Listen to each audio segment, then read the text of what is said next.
مسیح یسوع کے بابرکت اور جلالی نام میں آپ سبوں کی سلامتی ہو۔ میں ایک بار پھر اپنے چینل فیصل رحمت میں آپ سب کو خوش آمدید کرتا ہوں۔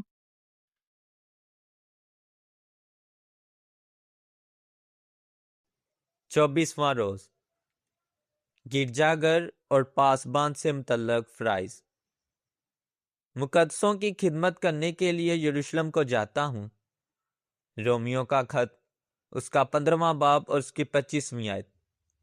جو تمہیں نصیحت کرتے ہیں انہیں مانو اور ان کے کلام کے سبب سے محبت کے ساتھ ان کی عزت کرو۔ پہلا تھسلنیکیوں 5واں باب اور اس کی 13ویں آیت۔ ہر مذہب میں ہادیان مذہب کی پرورش اور ان کی احتیاجات کا رفع کرنا اور ان کی تمام ضروریات کا پورا کرنا اس مذہب کے ماننے والوں کے ذمہ ہوتا ہے۔ یہود کے کاہنوں، ہندوؤں کے پنڈتوں، مسلمانوں کے مولویوں، اسی طرح دیگر مذاہب کے ہادیوں کا حال پڑھیے اور دیکھیے کہ لوگ کس طرح ان کی تعظیم و تکریم کرتے ہیں۔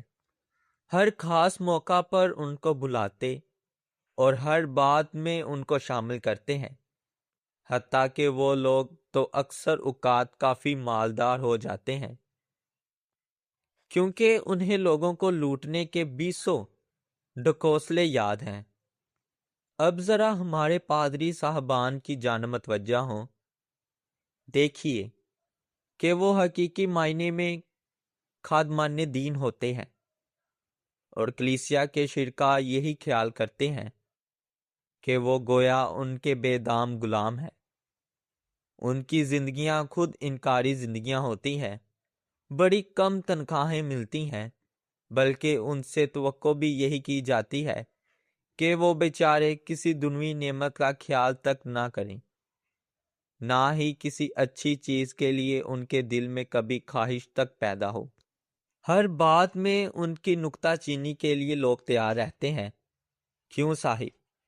کیا وہ انسان نہیں یا انسانی طبیعت کے مالک نہیں؟ وہ دین کی خدمت کرتے ہیں اور ان کی احتیاجات کا رفع کرنا شرکائے کلیسیا کا کام ہے۔ ان کی واجب تعظیم و تکریم کرنا ہمارا فرض ہے۔ چاہیے کہ کلیسیا کے لوگ اپنے پاسٹر صاحب کو اپنی ہر خوشی میں شامل کریں۔ پادری ایک معنی میں ہر ایک خاندان کا شریک ہوتا ہے۔ یہ درست نہیں کہ ان کو محض تکلیف و مصیبت کے وقت ہی یاد کریں اور اپنی خوشی کے موقعوں پر ان کو بھول جائیں۔ گرجا جانا ہر مسیحی کا فرض ہے۔ وہ خدا کا گھر ہے۔ وہاں نہ صرف صاف ستھرا لباس پہن کر جانا چاہیے، بلکہ صاف دلی کے ساتھ، کیونکہ خدا دلوں اور ارادوں پر نظر کرتا ہے۔